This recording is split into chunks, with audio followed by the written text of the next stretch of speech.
wonderful to be back here in Melbourne, to be on the banks of this beautiful river and to acknowledge the traditional custodians of the land and respect their elders, past and present, especially any who might be with us today.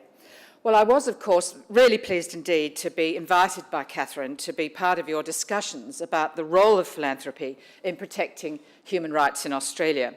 And Melbourne is, of course, the acknowledged capital of philanthropy, and deservedly so, as we see examples of the outstanding generosity of community leaders here in this city, and we hope that that can encourage others throughout Australia. Well, I should begin by admitting that I was initially rather bemused by the apparent contradiction of ideas. Philanthropy on the one hand, and legal rights and responsibilities on the other. Human rights are legal obligations of the government to its people, accepted by the sovereign state under international treaties with other states, and monitored by a comprehensive United Nations regime. Charity, or philanthropy, is just that, voluntary giving to those in greater need. Surely, basic rights, such as the right to a safe and secure home, to education, to a clean and sustainable environment, to access to health services and security of food supplies, are the legally enforceable responsibilities of our state and federal governments. These rights should not be dependent on ad hoc, short-term grants vulnerable to the generosity of a few. However, as I thought more deeply about what Catherine had been talking to me about, I came to understand that wise and strategic philanthropy can in fact be a powerful leader in giving practical effect to fundamental human rights, in influencing humane responses to the challenges of an ageing population, rising homelessness and domestic violence, predominantly, of course, against women and children, but not exclusively, growing rates of incarceration, especially of Indigenous Australians and young Indigenous Australians, and a perception, if not the reality, of a declining quality of life. The Lord Mayor's Foundation annual report makes truly inspiring reading. The fund is being used to achieve genuine progress by identifying the root causes of social environmental problems, by conducting research, vital research, for data and evidence that underpins policy reform. And indeed, one of the lessons we've learned at the Australian Human Rights Commission is there is no point talking anecdotally or sentimentally or aspirationally even. You need the data and the evidence to underpin social policy, and that is what the Lord Mayor's Foundation, through its projects, is achieving. But also, the Foundation is working in partnerships, which I think are so important, with civil society, with the business community, and with government, to invest in long-term sustainable impacts, and importantly, working for genuine self-empowerment, and even for financial as well as social outcomes. Projects supported by the fund include the Food Print Project, to map how food needs will increase over the coming decades, affordable housing loan funds to provide debt finance, accommodation for older men who are homeless, research into older women ageing in poverty. 500,000 women over 65 living in poverty reflects the rise of casual, part-time and unpaid work, typically of women. Can I mention in particular the Justice Connect project funded by the Lord Mayor's Charitable Foundation for women's homelessness prevention work that last year assisted 102 women and 157 children with their housing. The Seed Challenge that provides solutions for youth unemployment and underemployment, especially of young people with disabilities. The promotion of the arts in demonstrating the effects of climate change on our environment. And the Crunch programme to make the business case for original, clever, disruptive ideas to achieve outcomes. Each of these philanthropic projects, while driven by concerns for social justice, ethics, and the right thing to do, is also underpinned by well-established human rights law, laws that view these social and environmental issues through the prism of human rights. And let me begin, not at the beginning, but a good beginning for Australia, with the Universal Declaration of Human Rights that was drafted by a number of people, led by Eleanor Roosevelt. She had specifically invited that rather irascible but brilliant Australian lawyer, Dr. H.V. Evatt, to join her after the Charter of the United Nations was agreed to negotiate a new Declaration on Human Rights. And that they did, completing the document in 1948. But perhaps what's less known is that Doc Evatt was in fact the president of the General Assembly in the United Nations at a time when there were about 53 or 54 states recognised in the international community, but Australia was a real leader for human rights at that time. He was president and he ensured that the Declaration on Human Rights was passed without a single negative vote, an extraordinary achievement. And that achievement was, of course, followed up by subsequent governments. But there's a very important provision in that declaration, and that is that everyone has the right to a standard of living adequate for the health and well-being of himself and his family, including food, clothing, housing and medical care, and necessary social services, and the right to security in the event of unemployment, sickness, disability, widowhood, old age, or other lack of livelihood. Well, these were aspirational goals, but they were then given binding legal effect under international law in a number of treaties, but perhaps particularly one should mention the Covenant on Economic, Social and Cultural Rights that entered into force in 1976, and Australia is a ratifying party. The principles of that convention underpin a great deal of the work of the Lord Mayor's charitable foundation. Well, let's take food security. It's expected that locally sourced foods from fringe farms supplying Melbourne's expanding population and the expected 60% rise in food needs will actually decline from 41% to 18% by 2050. Viewed from the point of human rights and the Covenant on Economic Social Rights, which binds Australia to recognise the right of everyone to adequate food, we see this as a legal issue beyond ones of a purely social or welfare concern. The Commission's been working recently with major food suppliers like Coles and Woolworths and discussing with the Australian Farmers Federation and some parliamentarians the use of seasonal labour to harvest crops to ensure that fresh food reaches our supermarkets. The evidence of exploitation of migrant workers, backpackers, visa overstayers and itinerant workers are recurring themes that need to be addressed as a matter of law. Some workers have had their wages reduced by employment agencies. Others have had their passports confiscated. There's mounting evidence of sexual exploitation of women and the use of child labour. The 7-Eleven franchise underpayment of wages is but one example where each element of the supply chain attempts to deny contractual responsibility for abuse and legal practices. The need for fresh food raises larger policy questions. In an ageing society, should we increase temporary visas to meet labour shortages? Should 457 visas be curtailed? Will the transport of more food to urban centres place even more pressure on carbon emissions?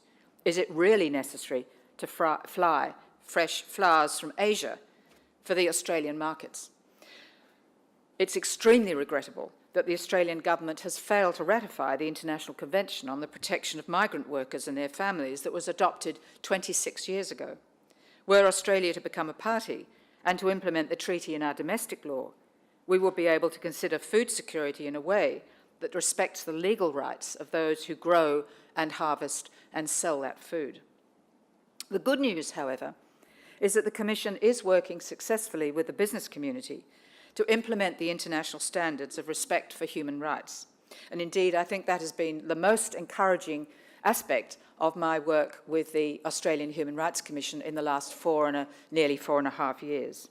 There is a strong business case for non-discriminatory employment.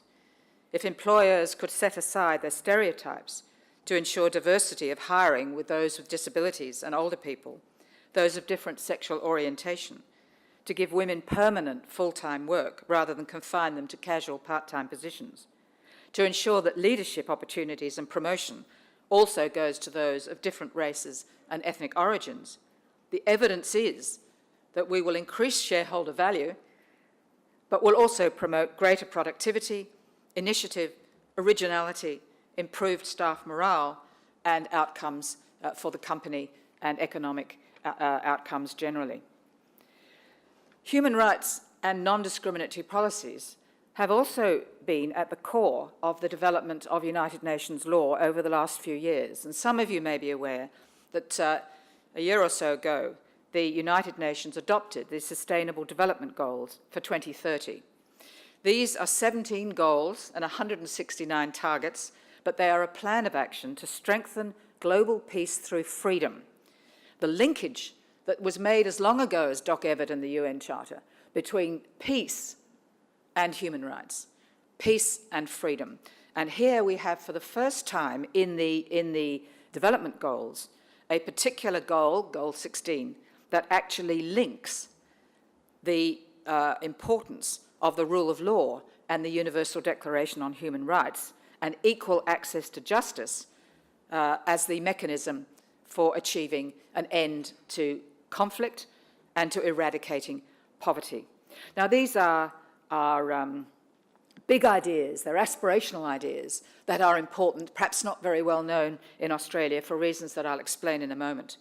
But nonetheless, they're important in informing the work that we do at the Commission and I think the work of Philanthropy. The practical point or example of human rights that are at risk in bringing fresh food to our table leads me again to a legalistic or abstract point. While the rule of law and human rights are part of the legislative mandate for the Australian Human Rights Commission, in Australia we labour under very significant impediments to achieving rule of law and human rights outcomes, because Australia takes an exceptionalist approach to human rights protection.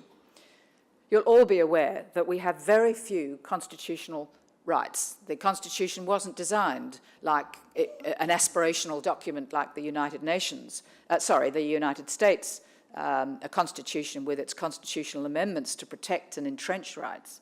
Our Constitution was designed to ensure free trade, to manage the rights of the states and to set up a federal system. But we do have some rights in the Constitution. The right to be compensated if our property is taken from us, the right to a trial by jury if we're charged with an indictable offence. We have a right to freedom of expression, and certainly an agreement in the Constitution never to establish a church in Australia. We have no right to freedom of expression in our Constitution, and it took the High Court of Australia to imply a right to freedom of expression as a necessary consequence of representative democracy. But basically, our Constitution is not designed to protect other than relatively few human rights. We are the only common law country in the world which does not have a Bill or Charter of Rights, whether entrenched in the Constitution or legislative. We've been a very significant contributor to the development of international human rights law from the days of Doc Evatt. We've had governments through the 50s, 60s, 70s, 80s, even up to the 90s, playing an active role in negotiating agreements, including, perhaps the most revolutionary of them all, the decision to create the International Criminal Court in Europe that brings home the point that was made in the Nuremberg trials. War crimes and crimes against humanity are committed by individuals, by man, not by abstract entities, or not only by abstract entities. So that we have the creation of the International Criminal Court, which brings home the individual responsibility that each of us holds for compliance with basic rules of international criminal law. So Australia played an important role in all of these things, but the extraordinary phenomenon that we don't really and haven't come to grips with in Australia is that most of these international human rights treaties have not been implemented into Australian law by Parliament. And you will all see the point. Of course, it makes sense that we have a parliamentary system of sovereignty. Of course, a diplomat cannot go overseas and sign a negotiated instrument and make that part of domestic law without Parliament agreeing to pass it into law to make it applicable by courts and by other democratic institutions. But the reality is that while we've signed up to these agreements in the international sphere, we have not implemented them in the domestic sphere.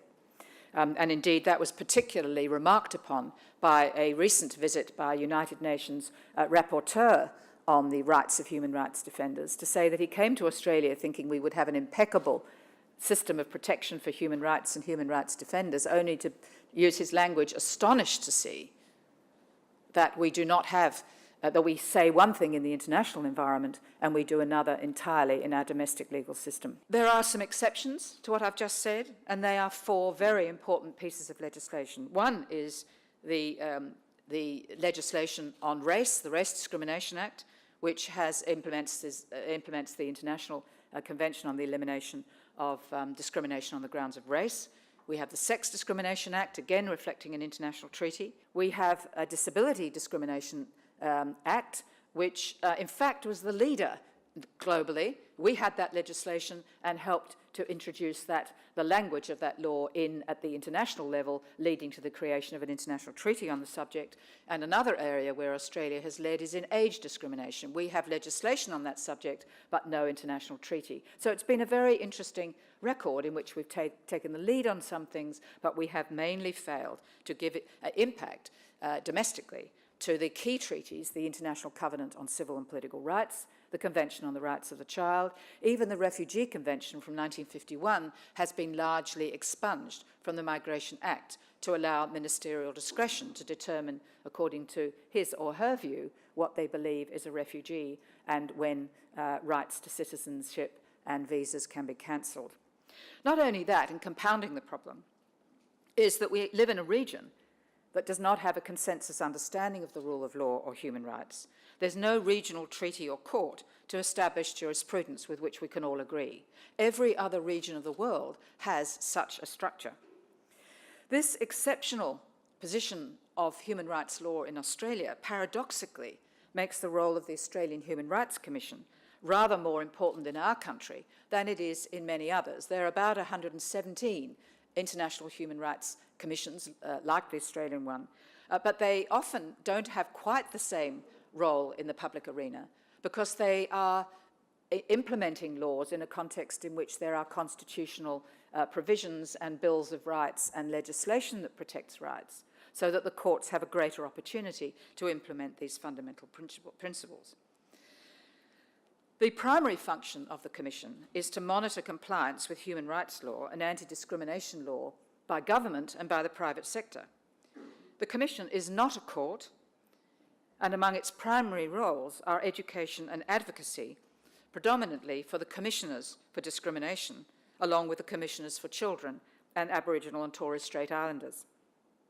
But for the purposes of our work, and particularly mine as President, the term human rights is defined by reference to the major treaties, including the International Covenant on Civil and Political Rights and the Convention on the Rights of the Child.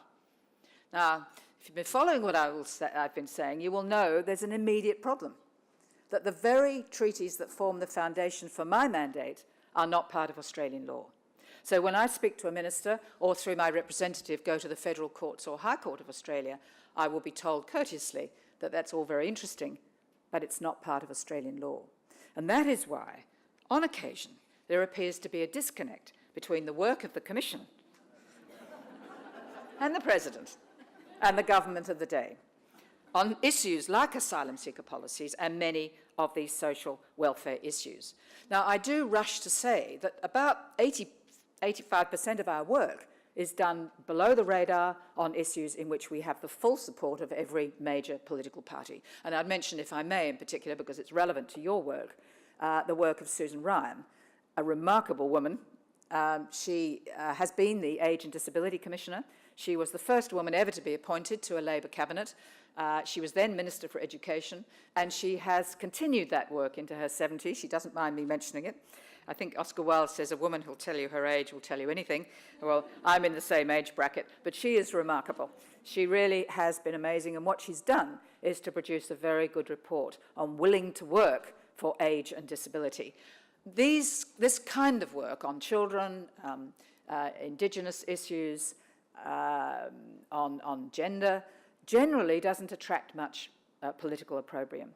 But unfortunately, in some areas, and I'll describe them in a moment, we do attract a very negative perception. So I do want to put these things in perspective.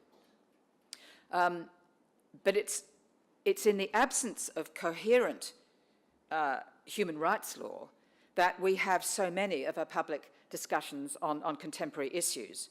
I think it's particularly troubling that some parliamentarians and segments of the media have embarked on a misleading campaign to amend one of the most important pieces of human rights legislation that the Australian government has ever passed, and that is the Racial Discrimination Act of 1975. The Australian Human Rights Commission administers this act. It's done so for 30 years, and it's done so under the statute of the Human Rights Commission. This law, I believe, underpins our successful multicultural society, and it sends a very strong message, particularly through sections 18C and D, that racial vilification in the public will not be tolerated unless it's in good faith and an exercise of the right to freedom of speech. The importance of this provision that's so much under attack today is perhaps illustrated by the Scanlon Foundation's most recent report released this morning on social cohesion. And it shows, and it's consistently shown in numerous reports, that 83% of Australians support a multicultural community, and 75% believe that immigration should be non-discriminatory. However, it is true to say that there's been a significant increase in incidents of racial abuse and discrimination that we see daily at the Human Rights Commission. I'm firmly committed to Section 18C and D, which I believe provides a fair balance between the right not to be racially abused in public and the right to freedom of speech. Of course, the right to freedom of speech can be abused, and we are now living in what the newspapers like to call an era of post-truth. Well, I say there is a truth, and it tends to emerge from the shadows. As my grandmother used to say, the truth will out. We need to ensure that everything we do is subject to facts and to evidence. We should not fall victim to a willingness to accept, to spin misinformation and ideologically driven reporting or comments. One of the most important functions of the Commission, I believe, is providing access to social justice, which is also under attack within the community. I think most of you will agree that access to legal advice is one of the most important means of achieving social justice. But governments, and particularly recent governments, have a deep antipathy to legal assistance. And you might know that the budgets of community legal services throughout Australia will be cut by 30% in June, and the National Congress for Indigenous Peoples has been completely defunded. It's the denial of legal justice and the breach of the rule of law to confine access to legal advice and to the courts to those who are wealthy or who are fortunate enough to be given pro bono legal advice by a generous legal practitioner. It's for this reason that I'm especially proud of the work of the Human Rights Commission in providing an investigation and conciliation service that's completely free to the public and effective in resolving 76% of the matters that we attempt to conciliate. The social aim of the complaints process at the Commission is to provide a means of investigating and conciliating complaints of unlawful discrimination. Of course, if the attempt to conciliate fails, the complainant has a legal right to ask the court to provide a ruling on the matter. Every year we receive around 22,000 inquiries, and they crystallise into something like 2,500 or 2,300 formal complaints a year. Average conciliation periods are 3.8 months, but some go longer if the parties want to continue negotiating. We have an extraordinary satisfaction rate amongst those complained against of 94%. And I believe in this way we provide access to justice to thousands of Australians every year, and have done for about, this year, 30 years. Well, with a database of about 22,000 matters a year, the Commission has a unique opportunity to understand what human rights and freedoms Australians really care about.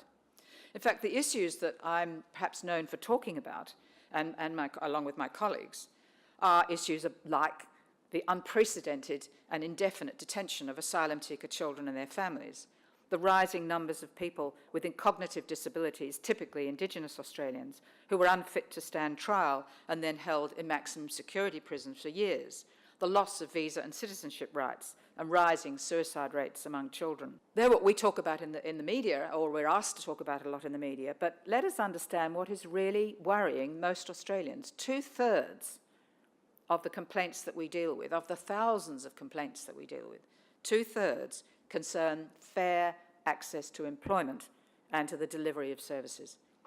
In short, Australians care about fair and equitable access to employment and services. I think because employment defines each of us, and if we deny that right of access to service and employment, we deny a very critical aspect of being human, but also we deny access and engagement with the economic and social environment in which we live. Indeed, while we all adjust to the results of the elections in the United States and in Britain, there's one lesson that we can all learn. We know at the Commission that there are significant numbers of Australians who've been left behind, either through globalisation, economic decline, or social vulnerabilities. The lesson is, I believe, that we need to reach back to bring the vulnerable, the excluded, the poor, and those struggling with under or unemployment to ensure an inclusive society that respects each of us. We can no longer consider some people as the flotsam and jetsam behind a tidal wave of disruptive technology, global free trade and competition, and the hardening of welfare policies as national incomes decline. Well, let me give you some examples of some of the other work that the Commission does, and some of the priorities that I think are of relevance to you and your work. And one is the financial inclusion of Aboriginal and Torres Strait Islanders and their right to participate in the economy. This is a priority for the Commission, and again, we're working with the business community in particular to encourage economic well-being and economic participation. Of course, the United Nations has long recognised the right of Indigenous peoples without discrimination to improvement of their economic conditions, particularly in employment and social security. And these provisions are repeated in other treaties that I won't go into. But the facts of contemporary life for Aboriginal and Torres Strait Islanders fall well short of the rights that have been long recognised and established within United Nations law. An Indigenous person is more than 3 times likely to be unemployed than a non-Indigenous person between the ages of 15 and 65. One of the many consequences of the rate of or underemployment of Aboriginal and Torres Strait Islanders is that they have less than half the superannuation balances on retirements of non-Indigenous people. Indigenous men have an average balance on retirement of $55,000 compared to the equivalent figure for non-Indigenous men of $110,000. Now, coming down on the plane this morning, I saw a very interesting article, an extract of a speech by Noel Pearson on the recent biography of Mr. Keating. Now, we all know that Noel Pearson probably is one of the greatest poetic orators Australia's ever produced. He's a remarkable man, but he did say something that I find deeply troubling. He was critical of the ABC for what he called soft bigotry, and that is by promoting the low expectations of Aboriginal Australians. This is vaulting rhetoric, but I fear that the problem is that language like bigotry, like low expectations, is fine for a speech, but you actually need to look at the evidence that underpins the level of poverty and violence and suicide and ill health and lack of education and lack of engagement in our economic system in Australia. You cannot ignore those facts. By putting a label to it is very unhelpful in my view. And I think we have to concentrate not on the messenger, not on extravagant words, but on what the facts are that underpin contemporary Australian society. We have been very concerned about the lack of economic engagement of Australian Indigenous communities. And one element to this, and it's just one element, is the phenomenon of native title. It's communal. It cannot be alienated. So where I imagine most of us in this room might have some capital asset, whether it's a house or a flat or some land somewhere or shares. And if we want to borrow money to improve our businesses or to invest in something we want, we can secure against that property. But if the only property an Aboriginal Australian has is communal property, banks, of course, won't lend against that security because it's not alienable. Now, this is technical. Lawyers talk about fungibility, the ability to use the security to allow loans. And one of the things that I've learned in human rights as a lawyer in recent years in particular is that human rights lawyers need the skills of lawyers. They need to know about banking and finance.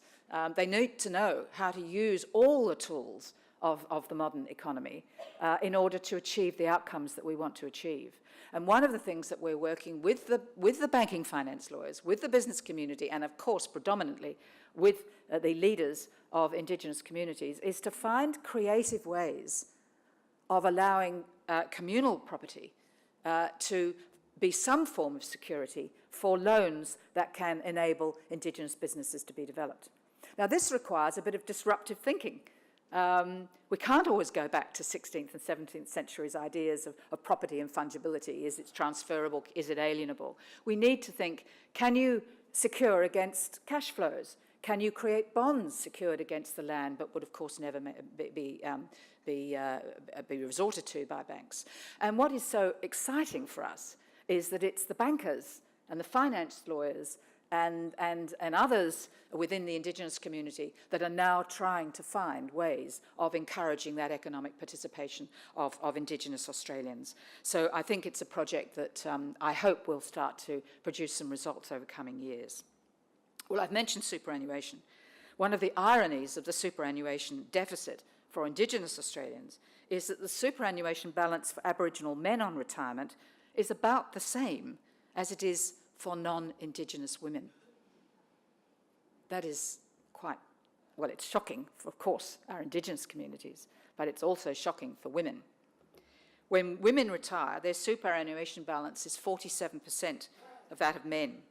The consequence is that on retirement, women are much more vulnerable than men, who have nearly twice the disposable income of women.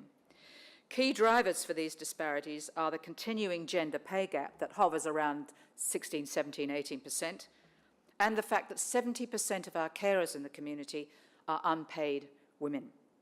Add to that the casual and part-time nature of women's employment, and it's little wonder that we have evidence of homelessness amongst older women as a very important recent social issue that we're becoming aware of. The Mercy Foundation reported 2 years ago that there are increasing numbers of women over 55 facing housing crises and homelessness because older women tend to be invisible in the data on homelessness. We see a young 20-year-old asleep on the streets and that immediately captures our attention, as indeed it should, but we don't see the level of homelessness that's actually existing in the community. And some of the research reports these kinds of examples. Typical comments are, I had a relationship breakup. I lost my job not long after, one woman in her late 50s explains. I lost my house because we split up. Financially, I couldn't cope, and I just didn't have anywhere to go. The Mercy Foundation reports that older women are usually not sleeping rough, but instead are more likely to be staying with friends, living in a car, living under the threat of violence in their home, or physically hiding. They sofa surf, which I thought was a phenomenon of young people. It isn't. It's actually a phenomenon, a growing phenomenon, of those within our communities that cannot pay the rent, let alone a mortgage, when they lose their jobs after, unfortunately, a very early age. I just want to speak about one other aspect of our work that's been important to us before I finish, and that is the role of the media in promoting human rights. We very often depend on the media to get our story across. The media is both very important to getting the facts across, but it can also be an extremely dangerous environment in which to live. Some of you might remember that we did a report, it took us more than a year, on the plight of the children in immigration detention in Australia, on Christmas Island and on Nauru. And throughout that work, we brought the media with us, and it meant that they were well informed and they understood the methodology, the role of the medical profession, and they got the facts out for us, which I think was helpful. But let us look at another example that is troubling to most Australians, if not all of them. 2 years ago, I reported to Parliament, as I'm required to do, on a very sad, sad case. This was a baby born to an Aboriginal mother with a cognitive disability. And he led a troubled life as a child, moved from pillar to post, and was having a lot of trouble adjusting and finding a place in the world. As a teenager, as a 16-year-old, he was finally found a place in a safe home, and he was promised by his uncle that he would be taken there, driven there on a particular day. So the young boy packs his backpack, puts in some water, some reading matter, some clothes, and he waits all day for his uncle to come home and drive him to the safe community. The uncle came home, was drunk, and said he couldn't drive his nephew to the home. The teenager became violent, grabbed a kitchen knife, and killed his uncle. He was, of course, arrested, but he was not capable of being tried with an offence because of his intellectual disabilities. But what happened then was that he had years in juvenile detention in the Northern Territory and then taken to a maximum security prison. One of the great problems, and we're seeing not hundreds, but dozens of cases in which people are held in these circumstances. But my point is that it was reported, and reported to us as a complaint to the Commission, that he'd been belted into a steel restraint chair 16 times by prison officials in order to inject him with tranquilizers and then isolated for many hours. Exactly the same issue was taken up by the United Nations Disability Commissioner that expressed concern that the Australian people with disabilities have been subjected to unregulated behaviour modification or restrictive practices, such as chemical, mechanical and physical restraints and seclusion, and recommended that Australia end those practices immediately. Now, neither the report of the United Nations Disability Commission nor of the Australian Human Rights Commission was even mentioned. I doubt that it was even read by Parliament. But then, on the 25th of July this year, we watched the Four Corners episode, Australia's Shame, on the Northern Territory youth justice system. And that showed shocking CCTV footage of the treatment of these young people in detention, and in particular, the enduring image of Dylan Voller strapped to a mechanical restraint chair with a spit hood covering his face. It's the image that made the difference. As a consequence, the Prime Minister appointed a Royal Commission into the protection and detention of children in the Northern Territory, and a Senate Standing Committee is now looking at a matter that's long been of concern to the Commission, the indefinite detention of people with cognitive impairment throughout Australia. Now, my point is that the media is vitally important, because although I speak and commend the Lord Mayor's Philanthropic Fund for their importance of relying on facts and evidence, it is true that you need more than facts and evidence and reports to Parliament or reports from committees of inquiry. It's imperative that the media can move the hearts and minds with the iconic photograph. My generation, perhaps in the 60s, in the war in Vietnam, it was, of course, that 10-year-old girl running down the street in Hanoi with napalm burns. This moved people. Just a couple of years ago, the picture of a 4-year-old boy, Alain, on a beach, trying to find a safer environment with his family, and now drowned. For us in Australia, I think that picture of a steel restraint chair is iconic and emblematic of the inability to care for many of our young people in the community. So we have to work with the media. It's important, but it's important also that the media make a fair effort at accurate representation of the facts and encourage fair debate in the community. Well, as a lawyer then, and in conclusion, you won't be at all surprised to hear me say that the law is vital to achieving a social good.